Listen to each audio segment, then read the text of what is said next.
Part 2లో ఇంత ఉంటుంది మీ క్యారెక్టరైజేషన్ అని మీరు ఊహించారా? అంటే చెప్పారా ముందే సుకుమార్ గారు? తెలుసు కదా నాకు. సో కథ ప్రకారం పుష్ప అనే కథ సార్ అప్పుడు అనుకున్నప్పుడే, ఒక సినిమా కథ అనుకున్నప్పుడే, క్యారెక్టర్స్ అనుకున్నప్పుడే నాకు లుక్ టెస్ట్ అవన్నీ చేశారు. సో నాకు జరగబోయే సిచ్యువేషన్స్ ఏంటి, సీన్స్ ఏంటి అవి నాకు ముందే తెలుసు. 2020లోనే నాకు స్టోరీ తెలుసు. కథ మొత్తం చెప్పేశారా కథ సుకుమార్ గారు? మొత్తం ఎందుకు చెప్తారు?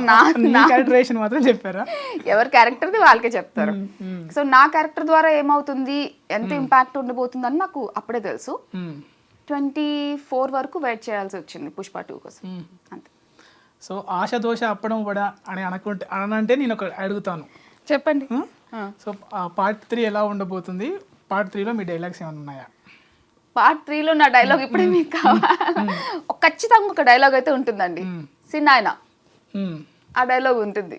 పార్ట్ 3 డైలాగ్ లీక్ చేసిన కావేరి అని.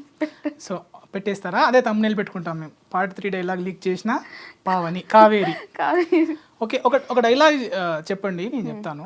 పుష్ప అంటే ఇంటర్నేషనల్ అనుకుంటేవా యూనివర్సల్ అనండి. ఓ మార్చారా? ఏంది పుష్ప అంటే ఇంటర్నేషనల్ అనుకుంటేవా యూనివర్స్?